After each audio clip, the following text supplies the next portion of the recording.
Είμαστε Θεσσαλονίκη, αλλάζουμε τελείως θέμα. Θα κάνουμε μια εκπληκτική βόλτα στο παρελθόν, στην οποία θα μας ξαναγήσει η Ελένη Ατρού, που την καλημερίζουμε.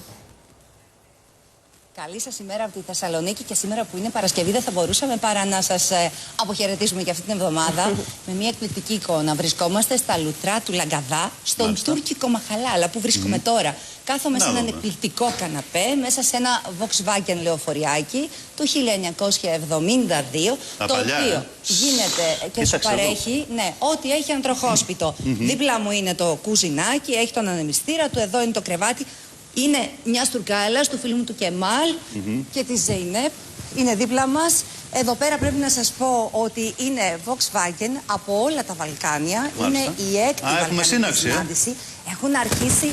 Βεβαίως, με τη βοήθεια του οικονομολήπτη μας, του Απόστολου Τσινάρη, θα κάνουμε μία κίνηση να σας δείξουμε γύρω μας τι συμβαίνει. Ενώ ταυτόχρονα εγώ, εδώ πέρα είναι η Τούρκη, ο τουρκικός Μαχαλάς. Νωρίτερα πλησίασα και συνομίλησα με τους Βούλγαρους που ήδη έχουν φτάσει αρκετοί. Από πόσες χώρες είναι?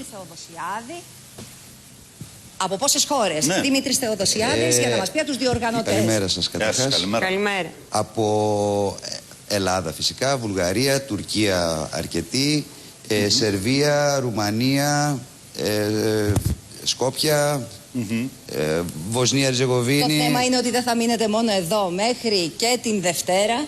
Θα τους πάτε αύριο που τους πηγαίνετε. Τη Δευτέρα μαθαίνουμε ότι θα πάτε ολόκληρο καραβάνι με πόσα αυτοκίνητα στη Χαλκιδική. Ναι. Επί τη ευκαιρία που ήρθαν στην περιοχή της Θεσσαλονίκης, οργανώνουμε να τους πάμε όλους μαζί μετά τη λήξη της συνάντησης εδώ. Κάθε χρόνο το διοργανώνετε αυτό? Και πώς διοργανώνετε? Μέσω social media, πώς βρίσκεστε? Λοιπόν, βασικά είμαστε μια μεγάλη βαλκανική παρέα. Ναι, έχουμε γνωριστεί ο ένας με τον άλλον και τα τελευταία 5 χρόνια διοργανώνουμε κυκλικά σε βαλκανικές χώρες βαλκανικά meeting. Ξεκίνησε το 2011 από την Ελλάδα, Βουλγαρία. Μόνο με Τουρκία, Volkswagen όμως, να απαραίτητος όρος αυτό, έτσι, το Volkswagen. Δεν είμαστε πολύ αυστηροί, δεχόμαστε και άλλους φίλους. Αλλά από Σκαραβαίους, όπως βλέπουμε. Οι Σκαραβαίοι είναι αδερφάκια. Και τα διαμορφώνουν πάντοτε, και ο καθένας αξίζει να δείτε πώς τα διαμορφώνει ο καθένας.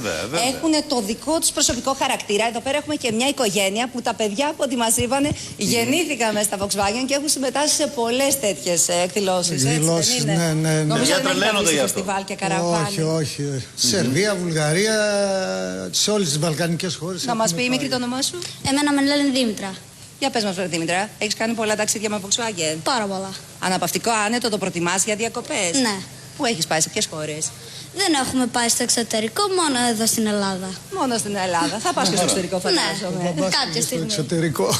Ο μπαμπάς στο εξωτερικό. Βλέπετε και ελληνικές σημαίες. Και είναι και σε τιμές, φαντάζομαι, Ελένη, είναι πολύ φθηνότερος τρόπος διακοπών από οποιονδήποτε άλλον, έτσι δεν είναι?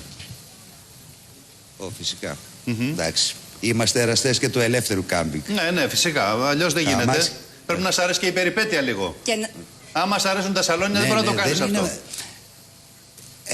Δεν είμαστε, να το πω έτσι εντός εισαγωγικά, τρελαμένοι με το αμάξι αυτό καθ' αυτό. Είναι το μέσο για να κάνουμε όλα τα υπόλοιπα που αγαπάμε. Την επαφή με τη φύση, τις διακοπές, τις ανάλογες. Σαν μέσον όμως έχει κόστος συντήρησης. Δηλαδή έχει μεγάλο κόστος συντήρησης ένα αμάξι, το οποίο είναι συλλεκτικό. Είναι αμάξι, θα μας λέτε, του 70 κτλ. Ναι, αντίκες, βέβαια. Έχει αμάξια, υπάρχουν εκδόσεις από το 60 μέχρι και σημερινές. Όσο πιο παλιό, τόσο πιο σπάνια τα ανταλλακτικά. Όσο λίγο πιο καινούριο, ακόμη την βρίσκουμε. Πάντως να σας πω ότι υπάρχει Τούρκος από την Κωνσταντινούπολη, ακριβώς δίπλα μας η οικογένεια, που έχει 25 αυτοκίνητα Volkswagen, είναι μηχανικός της Volkswagen. Συλλογή, και το παλαιότερο του αυτοκίνητο, ολόκληρη συλλογή στην Κωνσταντινούπολη, είναι 45 χρόνων το παλαιότερο. Έχει πολλούς εραστές η Volkswagen σε αυτό το είδος, σε αυτό το πουλμανάκι, το παλιό ειδικά. Έχει πολλούς εραστές πραγματικά. Ναι, κοιτάξτε, τώρα όχι γιατί το έχουμε εμείς, αλλά είναι μοναδικό. Έτσι είναι, αλήθεια. Είναι ένα μικρό, μεγάλο για όλα. Σωστά. Μπορείς να κάνεις τα πάντα. Τώρα το διαμορφώσεις και να όπως κοιμηθείς θες. και να ταξιδέψεις. Μάλιστα. Πάντως πολλοί νοικιάζουν κιόλας, νοικιάζουν τέτοια οχήματα για να συμμετέχουν σε αυτό και σε αυτόν τον τρόπο διακοπών. Τους αρέσει πάρα πολύ. Και να πούμε ότι εδώ στα λουτρά του Λαγκαδά, γιατί αυτός είναι ο χώρος και νομίζω βλέπετε πόσο πράσινο είναι και πόσο όμορφα, αφενός μπορείς να έχεις διακοπές σε ένα πολύ όμορφο περιβάλλον, αφετέρου μπορείς να χαρίσεις και τα ιαματικά λουτρά του Λαγκαδά, τα οποία είναι μοναδικά και από όλη τη Βόρεια Ελλάδα. Ήδη ζηλέψαμε. Κλείνουμε. Ευχαριστούμε τα παιδιά. Εκεί τους ερχόμαστε. Καραβάνι κομβόι φεύγει Χαλκιδική. Ραντεβού τη Δευτέρα. Ωραία. Καλημέρα. Καλημέρα λοιπόν σε όλους. Ευχόμαστε καλό καλοκαίρι και καλές διακοπές.